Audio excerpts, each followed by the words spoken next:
오늘은 나합격 위험물 산업기사의 필기 실기와 관련된 마지막 이론 파트로 지금까지 다뤘던 내용들 중에서 나오지 않았던 위험물 안전관리 법령에 대한 내용들을 이제 최종 정리를 하도록 하겠습니다. 위험물 산업기사라는 시험 자체가 위험물 안전관리법, 그리고 안전관리법 시행령, 위험물 안전관리법 시행규칙 이렇게 3개, 그리고 이제 여기에서 조금 더 문제가 어렵게 나온다면 세부 기준에 대해서까지 그 범위를 넓혀서 문제를 내고 있는데 기본적인 내용만 좀 알고 계시더라도 필기에서는 큰 문제 없이 합격을 하실 수 있을 것 같고, 실기에서 이제 좀 법령에 대한 여러 가지 범위로 이제까지 잘 내지 않았던 범위로 출제하는 경향을 보이고 있기 때문에 기출문제를 참고하시면서 이 지금 본문에 나오는 기본적인 내용을 중심으로 이제 범위를 좀 넓혀 가시는 게 좋을 것 같습니다. 자, 첫 번째로 위험물 안전관리법이 정해져 있다는 것은 이 법을 적용을 해야 된다는 거겠죠. 그럼 일반적으로 우리가 지금까지 살펴봤던 위험물 제조소라던가 저장소, 취급소, 지정수량이 몇 배일 때 어떻게 해야 되는지 이런 것들이 다 법에 관련된 내용인데 이 법을 적용하지 않는 경우가 있습니다. 모든 상황에서 법을 적용하는 게 아니라 이 위험물이 운반되는 경우, 근데 운반을 항공기나 선박, 철도, 궤도로 운반을 하는 경우 이때는 위험물 안전관리법을 적용하지 않습니다. 자, 여기에서 잘 보실 게 이 안에서는 자동차, 차량에 대한 것은 빠져 있어요. 차로 이동하는 것은 법을 지켜야 하지만 차를 사용하지 않고 비행기나 배, 그리고 기차, 또 기차를 화물만 운송하는 기차 있죠. 자, 그런 그 철도를 이용한 운송하는 그런 방식으로 위험물을 운송하는 경우에는 그 해당 운송 규정을 적용하기 때문에 위험물 안전관리법을 이제 중복으로 적용하지 않는다고 보시면 됩니다. 또 지정수량보다 작은, 지정수량 미만의 위험물을 저장 또는 취급할 때는 이때는 위험물 안전관리법을 적용받는 것이 아니라 시도의 조례로 정한다. 어떤 서울시나 아니면 무슨 강원도 이런 시나 도 범위에서 정하는 이제 규칙을 통해서 법을 지켜야 된다라고 보시면 되겠습니다. 지정수량이 넘으면 법을 따라야 되는 거고요. 위험물 시설을 설치하거나 변경할 때 이때 우리가 임의로 하는 것이 아니라 법에 따라서 설치를 하고 그 설치가 잘 되었는지 검사를 받는 과정을 거칩니다. 자, 설치하고자 할 때 제조소 등의 위치, 구조, 설비 가운데 행정안전부령이 정하는 사항을 변경하고자 할 때, 즉 위치, 구조, 설비 가운데 변경해서 설치하려고 하면 시도지사의 허가를 받아야 한다. 자, 우리가 앞쪽에서 위험물의 지정수량이나 제조소 등을 규정할 때 대통령령으로 정한다라고 이런 문구가 있어서 누구의 허가를 받아야 하는지를 헷갈릴 수 있습니다. 자, 정하는 건 대통령이 정하고, 그리고 검사를 하는 건 시도에서 검사를 한다라고 생각하시면 됩니다. 그래서 어떤 우리가 제조소 등을 허가를 받으려고 하면 도청에 가시면 되는 거예요. 그래서 시도지사의 허가를 받는다. 그리고 위치, 구조, 설비는 변경하지 않고 품명, 수량, 지정수량, 배수를 변경하고자 하는 경우, 즉 건물은 건드리지 않는 거예요. 그 안에 들어가는 위험물의 종류만 변경할 때는 이런 경우가 많이 발생할 수 있습니다. 그래서 시도지사에게 이때는 신고만 하면 됩니다. 자, 위쪽에서는 어떤 거였냐면 허가였습니다. 허가. 건물을 손을 대는 경우에는 검사를 신청하고 또 답변을 기다려야 돼요. 된다 안 된다라는 답을 기다려야 하지만 이 신고라는 것은 답을 기다리지 않아도 됩니다. 알리기만 하면 되는 거예요. 자, 며칠 전까지라고 되어 있냐면 1일 전까지라고 되어 있습니다. 그래서 건물을 건드릴 때와 건드리지 않을 때에 따라서 허가를 받는다, 신고를 한다의 차이가 생깁니다. 자, 그리고 신고를 하지 않고 품명, 수량, 지정 수량의 배수를 변경할 수 있는 경우는 난방시설을 위한 저장소 취급소, 농해, 축산, 수산용으로 필요한 난방, 건조시설을 위한 지정 수량 20배 이하의 저장소, 난방이나 건조를 위해서는 이제 등유를 많이 사용하니까 이렇게 사용하는 등유라는 그런 위험물에 대해서는 따로 신고를 하지 않는다고 보시면 되겠고요. 또 위험물은 사실 제조소 등에서만 취급을 해야 합니다. 자, 근데 제조소 등이 아닌 곳에서 임시로 취급할 수 있는 경우가 두 가지가 있습니다. 자, 시도례가 정하는 바에 따라서 위험물을 90일 이내의 기간 동안 임시로 저장하는 경우, 또 군부대가 군사 목적으로 위험물을 임시 저장하는 경우, 이런 경우에는 제조소 등이 아니라도 이제 임시로 90일 이내로 사용을 할 수 있다. 자, 지금 여기 표시된 내용들은 필기와 실기 모두 빈칸으로 잘 나올 수 있는 부분들이라서 잘 표시하고 구분해서 알아두시기 바랍니다. 자, 시도례가 정하는 바에 따라서 승인을 받아서 임시로 저장할 때는 며칠 이내로 해야 하는가, 지정 수량 이상의 위험물을 이제 제조소 등에서 임시로 할 때는 90일 이내로 해야 한다. 또 다른 경우는 군부대가 군사 목적으로 임시로 저장하는 경우여야 한다. 내용이 있습니다. 자, 그리고 이제 위험물을 취급하게 되면 그 위험물이 화재가 발생할 수 있기 때문에 위험한 물질들이죠.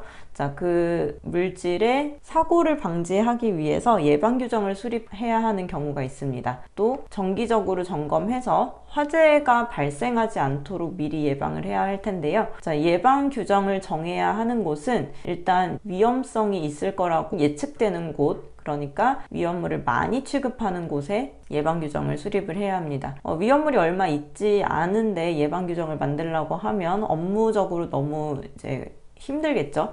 그래서 일정 기준이 넘어가면 그때는 이제 업무적으로 힘들더라도 위험성 때문에 예방규정을 마련을 해야 합니다. 자, 대통령령이 정하는 제조소 등의 관계인은 예방규정을 정해서 이것도 대통령이 아니라 시도지사에게 제출을 하죠. 자, 정하는 건 대통령이 하고 항상 우리가 신고하고 허가받고 이런 것들은 시도지사에게 합니다. 자, 제조소 등의 관계인이라는 것은 제조소 등의 임원, 사장이라던가 아니면 공장장 이런 급의 임원들을 이야기합니다. 자, 언제 예방규정을 정해야 되는지 이 내용은 중요한 부분인데요. 자, 10배의 제조소, 그리고 마지막 부분에 보시면 10배 이상의 일반 취급소에서 작성을 해야 되고 100배의 옥외 저장소, 150배 옥내 저장소, 200배 옥외 탱크 저장소, 그리고 위험물의 수량이 얼마가 있든 상관없이 안반 탱크 저장소이거나 이송 취급소이기만 하다면 다 예방규정을 정해야 하는 곳입니다. 즉, 여기에 해당하는 이 제조소 등은 특별히 위험한 곳이다 라고 생각하시면 되겠습니다. 자, 정기점검을 하는 곳은 예방규정을 하는 곳 포함해서 이제 1년에 한 번씩 점검을 해 주어야 하는데요. 자, 점검은 1년에 한 번을 하고 또 적합하게 유지되고 있는지는 소방서에다가 정기적으로 검사를 받아야 합니다. 자, 그러면 정기점검을 받아야 하는 곳이 어디냐? 자, 정기점검은 예방규정을 정해야 하는 제조소 등 앞에서 나왔던 여러 가지들이 있죠. 10배, 100배, 150배, 200배, 안반탱크, 이송취급소까지 해서 그 부분과 플러스 지하탱크 저장소와 이동탱크 저장소에 대해서는 1년에 한 번씩 검사를 해야 합니다. 또 위험물을 취급하는 탱크로서 지하에 매설된 탱크가 있는 제조소, 지유취급소 또는 일반 취급소, 즉 지하에 매설된 탱크가 있다는 건 지하 탱크 저장소를 의미하겠죠. 자, 지하 탱크 저장소를 가지는 이런 곳들도 해당이 되는데 이 내용보다는 예방 규정을 정해야 하는 곳, 그리고 지하 탱크, 이동 탱크까지가 아주 빈번하게 출제되는 문제니까 꼭 암기를 하시기 바랍니다. 자, 예방 규정을 정해야 할 때 5개 저장 탱크, 5개 탱크 저장소의 경우에는 몇 배 이상일 때 예방 규정을 정해야 하냐면, 자, 5개 탱크 저장소는 200배 이상일 때 예방 규정을 정하도록 되어 있습니다. 그래서 200이라고 골라주시면 되겠고, 즉 이게 이렇게 되는 거예요. 자, 예방 규정을 정해야 되는 제조소 등 이만큼 있으면 이거를 포함하는 정기 점검 대상이 되는 것이 이거 포함해서 지하 탱크 저장소, 이동 탱크 저장소까지 해서 정기 점검 대상이 되는 겁니다. 자, 그래서 정기 점검해야 되는 곳에는 예방 규정이 이렇게 포함된다는 것을 이제 기억을 하시기 바랍니다.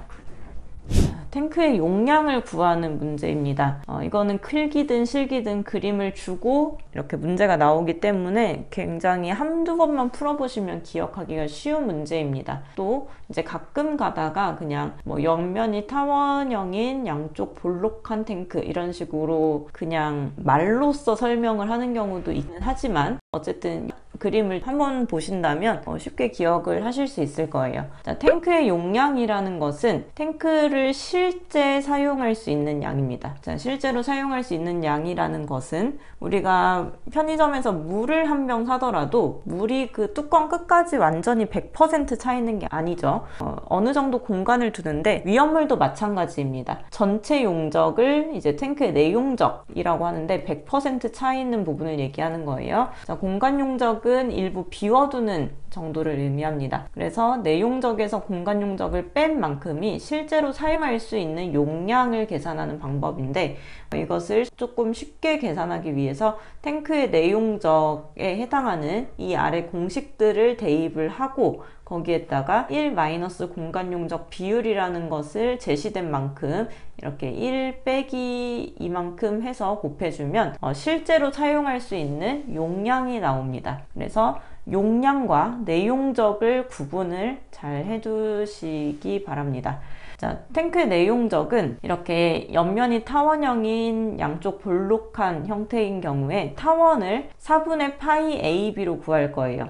자, 타원은 이제 가로의 직경하고 세로의 직경이 좀 다르다 보니까 4분의 파이 AB로 계산을 합니다. 자, 그리고 L은 이 횡형 탱크의 평평한 부분, 옆면에 해당하는 부분, 여기에다가 플러스 3분의 L1 플러스 L2를 해서 서로 곱해주면 되고요. 그리고 한쪽만 볼록한 경우, 그러니까 한쪽이 이렇게 오목하게 들어간 경우에는 타원의 모양은 그대로기 때문에 이 공식을 쓰고 괄호하고 L 플러스 3분의 L1 마이너스 L2가 됩니다. 자, 그래서 플러스가 아니라 마이너스로 바뀌는 이유는 이쪽의 방향이 바뀌었죠. 방향이 달라지기 때문에 부호가 바뀐다고 보시면 되고요. 그리고 옆면이 원형인 양쪽 볼록한 횡형 탱크, 이것과 모양이 같기 때문에 이쪽 공식은 3분의 L1 플러스 L2로 같습니다. 근데 옆면이 원형이기 때문에 원의 넓이를 구하는 공식인 파이 r 제곱을 쓰는 거고, 밑면이 원형인 종형 탱크는 아랫부분이 원형이라는 뜻이에요. 자, 그래서 원의 넓이에다가 L을 곱하는데 이 L이 이 꼭지점까지의 L이 아니라 옆면이 끝나는 부분까지라는 것을 잘 보셔야 합니다. 자, 그래서 이 내용들이 거의 다 미터로 제시가 되어 있을 때는 이 계산을 한 값이 미터 세제곱으로 결과가 나오지만 만약에 문제에서 리터로 계산하라고 한다면 여기에서 구한 값에다가 1000을 곱해줘야 한다는 것까지 보시면 완전하게 문제를 푸실 수 있습니다. 자, 용량을 산정할 때 용량이라는 것은 실제 사용할 수 있는 양을 말하는 거기 때문에 전체를 의미하는 탱크의 내용적에서 공간 용적을 뺀 만큼을 의미하는 말이므로 1번이 답이 되겠습니다. 자, 아래쪽과 같이 탱크의 모양을 주고 계산을 하라고 한다면, 자, 탱크의 용적과 용량을 구하라고 하죠. 용적과 용량을 구하라고 했을 때 용적은 100%, 용량은 공간 용적을 고려를 한 것, 공간 용적을 뺀 것을 용량이라고 합니다. 그래서 내용적을 일단 구해보면 공식이 파이 r 제곱에 L 플러스 3분의 L1 플러스 L2이기 때문에 여기 파이에다가 3을 대입하고 그리고 곱하기 8 플러스 3분의 2 플러스 2를 해줍니다. 그래서 이 그림에 각각 해당하는 위치에 대한 수치를 대입해 주시고 그대로 공학용계산기를 사용해서 계산하면 이렇게 263.89라는 값이 나오게 됩니다. 자, 이 중에서 내 용량을 하기 위해서는 이 구해진 내용적에다가 1 마이너스 공간용적 비율을 곱해 주시면 되는데요. 공간용적 비율이라는 것은 여기에 이렇게 괄호로 나와 있는 이 부분을 의미합니다. 그래서 10%니까 이것을 0.1로 대입을 해줬을 때 나오는 값을 탱크의 내 용량으로 구하시면 됩니다. 자, 이렇게 계산하는 공식이나 공간 용적 계산하는 것까지 다 알고 있다고 하더라도 이 개념을 헷갈린다면, 용적과 용량을 헷갈린다면 답이 극명하게 달라질 수 있습니다. 그러니까 서로 반대로 쓰면 절대 정답으로 인정을 할 수가 없어요. 왜냐하면 이 문제의 의도 자체가 용적과 용량을 구분할 수 있느냐이기 때문에 이런 문제를 잘 푸실 수 있도록 용적은 100%, 용량은 뺀 거라고 구분하시면 좋겠습니다. 자, 여기에서 이제 공간 용적이라고 해서 탱크에 일정하게 빈 공간을 두어서 유지하고 폭발 등에 대비하는 것은 기본적으로 탱크 내용적의 100분의 5에서 100분의 10 정도를 둔다라고 보시면 됩니다. 그래서 이 100분의 5에서 100분의 10이라는 건 이 수치 자체로 기억을 하시면 되고, 계산 문제를 풀 때는 이 값이 주어집니다. 근데 빈칸으로 낼 때는 요 값이 정해져 있는 거니까 이 해당하는 숫자를 쓰시면 되는 거고요. 이 탱크에 소화 설비를 설치한 경우에는 소화 설비가 방출될 수 있는 공간이 필요하기 때문에 소화 설비를 설치한 그 칸으로부터 0.3에서 1m까지의 공간을 두어서 그 부분을 비워 두어야 합니다. 자, 안반 탱크에 대해서는 7일간의 지하수 양에 해당하는 용적과 탱크 내용적의 100분의 1 중에서 큰 용적을 하시면 됩니다. 자, 여기도 이렇게 빈칸으로 출제가 될 수 있는 부분이고요.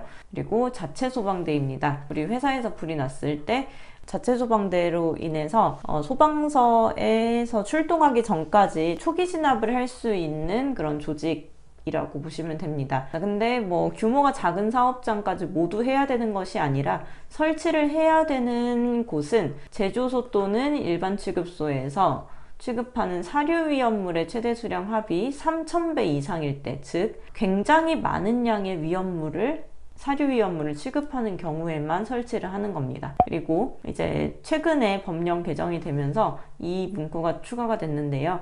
5개 탱크 저장소에서 저장하는 사료 위험물의 최대 수량이 50만 배 이상인 경우도 자체 소방대를 설치해야 되는 기준이 됩니다. 그래서 제조소와 일반 취급소 뿐만 아니라 5개 탱크 저장소가 50만 배 이상일 때도 이제 자체 소방대를 설치한다라는 것도 보셔야 되겠습니다. 3000배에서 12만 배일 때는 한 대에 5명, 12만 배에서 24만 배는 2대에 10명, 자, 12에서 24 다음에 24에서 36이 아니라 48입니다. 세대에 15명, 48만 배가 넘어갈 때는 4대에 20명입니다. 자, 5개 탱크 저장소에서 50만 배 이상인 경우에는 2대에 10명과 동일합니다. 자체 소방대에 들어가는 그 기준과 몇 명, 몇 대 이런 것을 구분해서 알아두시면 되겠습니다. 자, 자체 소방대가 갖추어야 하는 소방차에는 그 위험물의 종류에 따라서 화학 소방차를 이제 구비를 하는데, 그 화학 소방차에 들어가야 되는 소화약제의 양입니다. 자, 포수용액은 거품이죠. 거품이 1분당 2000리터 이상 방사될 수 있도록, 그리고 소화약액 탱크, 약액 혼합 장치를 설치를 해야 합니다. 10만 리터 이상의 소화약제를 이제 설치를 해야 하고, 분말 방사차에 대해서는 35초, 1400kg, 할로겐 화합물은 40kg, 1000kg, 그리고 이산화탄소는 40kg, 3000kg, 제독차는 50kg. 자, 이 안에서는 각 소방차별 종류별로 소화약제를 얼만큼 가지고 있어야 되는지에 대한 요 숫자들을 보시면 되겠습니다. 자, 사료 위험물을 저장하는 제조소에서, 자, 제조소나 일반 취급소나 5개 탱크가 있는데, 그 중에서 제조소이죠. 일반 취급소와 제조소는 같은 기준을 가지고 있고, 자체 소방대를 설치를 해야 하는 경우 3000배 이상인 경우입니다. 자, 5개 탱크 저장소는 50만 배라는 거 새로 생긴 규정이니까 다시 한번 짚고 넘어갈게요. 자, 이런 식으로 화학소방 자동차 중에서 포수용액 방사차에 얼만큼의 약제를 포함해야 하는가, 이런 식으로 빈칸으로 문제가 나오게 됩니다. 자, 포수용액의 방사 능력은 2000리터, 그리고 소화약제 탱크, 소화약액 혼합장치를 비치할 것, 10만 리터 이상의 포수용액 방사할 수 있는 약제를 비치할 것, 이렇게 써주시면 되겠습니다.